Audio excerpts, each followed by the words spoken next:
CineLog35 Performance is an updated and apparently more optimized version of GepRC's popular 3.5-inch Cinewhoop.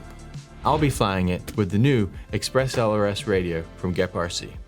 There's a lot to be said, so let's get started. In the box, the quad comes with an extra set of props, an adjustable angle 3D printed case for a GoPro Hero 9 or 10, various pieces of spare hardware and other useful things like battery grips, foam landing bumpers, a lens guard, a power cable for a Naked Hero 8, vibration dampeners, and more. There's also a micro USB data cable, a quick start guide, stickers, OSD menu board for the analog version, flight controller manual, and some QR code links. This performance edition of the CineLog35, which you can identify by its green prop guards, runs on a 6S LiPo battery, anywhere from 850 to 1550 milliamp hours. The wheelbase is 142 millimeters, and the footprint of the frame with the prop guards is 203 millimeters. I replaced the action camera base that was on here. I think it's meant for the Naked Hero 8 or Insta360 Go2 or Caddx Peanut.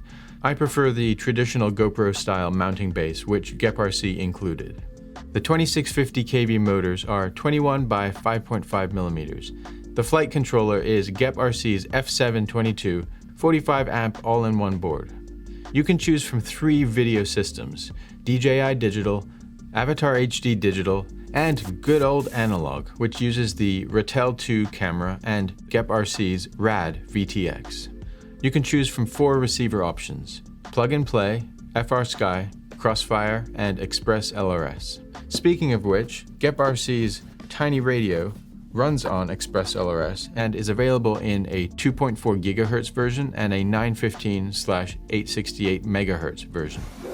It comes with a protective carrying case, has a detachable antenna, and there are stickers and a user manual in the box. Batteries are not included. It runs on 2 18650s or a 2S battery. The arming switch is 2-position, while the other 3 switches are 3-position. The binding process with the ELRS receiver in the quad was very simple. I plugged a battery into my quad 3 times in rapid succession to put the receiver into binding mode. Then I put the radio into bind mode by holding down the bind button while powering on the radio. My initial reaction on the first flight I took was that it flew very smoothly. In fact, it felt a little bit too smooth and not quite as responsive as I'd expected, but that's just a Betaflight Expo setting, which I got used to pretty fast. And it makes sense that you don't want a Cinewhoop to react to every little stick movement in a drastic way. I actually kind of forgot that I was flying a Cinewhoop. It almost feels like a freestyle quad, and the flight times are very respectable. I used 1100 mAh 6S batteries to do all the flight tests. I maintained a relatively fast pace and added a few flips and rolls here and there.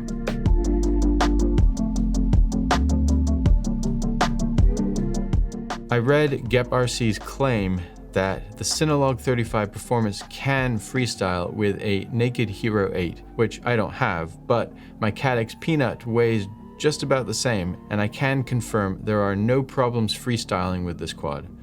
There is a little bit of shaking if you're descending through your prop wash, but other than that, it feels very capable.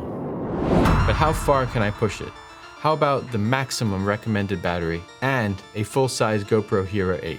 With this combination, I was expecting the quad to fly like a brick, but it performed extremely well.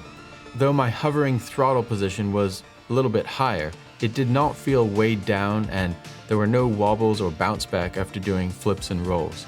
The only time it did feel too heavy was when I was diving toward the ground and I needed to pull up fast to avoid crashing. Seeing how capable it was with such a big battery, I decided to retime all my flights with each of my action cameras using the high voltage 1550 mAh batteries. These results are really impressive.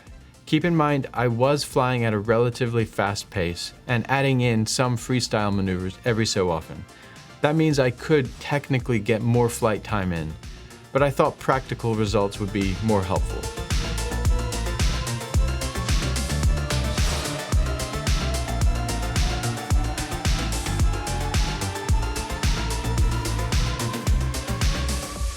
Overall, my experience has been very positive with the CineLog35 performance, along with the Express LRS TinyRadio, but there are a few things that I should mention that are not so good.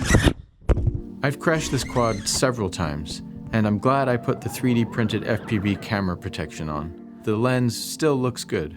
No problems there. The plastic prop guards, on the other hand, have gotten scraped up, but so far, no cracks. Since this quad has inverted motors, any kind of less than ideal landing tends to damage the props, so be sure to buy extra sets. One time I crashed upside down on concrete and the plastic around the antenna cracked, but it seems to still work, so I just taped it up. A couple of extra antennas might be a good idea though. Just be sure to buy the correct one for your particular VTX. This quad is loud. While hovering at around 12 inches away, it measures at about 92 dBA, and when doing a flyby, it's quite deafening, although not as shrill as traditional Cinewhoops. So you'll definitely be attracting some attention when you fly this. Now onto the TinyRadio. This is the 2.4 GHz version. It has worked very well and seems reliable. It has 3 power levels that you can cycle through by long pressing the bind button and short pressing the setup button. The lights will indicate 100, 250, or 500 milliwatts. I've kept it at the lowest setting and haven't had any connection issues. There was one time when I turned on the quad but didn't turn on the radio for at least 30 seconds. What I didn't realize was that the receiver in the quad had gone into Wi-Fi mode, which is used for updating the firmware. And so when I turned on the radio, it appeared not to be bound anymore. When I realized what was happening, I just restarted the drone and it connected just fine. The gimbals on this radio feel less than premium. It's an entry-level hobby-grade radio, so it does feel cheap overall. The battery door is a little bit frustrating to open and close, and this label on the back gets very hot after doing a few flights. So if you fly with just your thumbs, rather than pinching the control sticks, because of the small size of this radio, you'll likely end up with rather warm fingertips.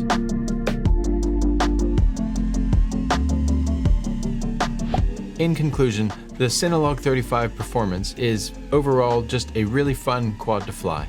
And the fact that it has prop guards makes it the perfect choice not only for flying safely around people, but also for going through small gaps, knowing that if you bump something, you're less likely to crash. It can also carry a full-size GoPro and a big battery for at least 7 minutes of flight. If that's something you're interested in, I definitely recommend checking out the CineLog35 performance. If you decide to purchase one and would like to help out the channel at no extra cost to you, please click the affiliate link in the description. Let us know in the comments what you think of the CineLog35 performance or the GepRC TinyRadio. Thanks for watching, don't fly alone, and we'll see you next time on Ready, Set, Drone.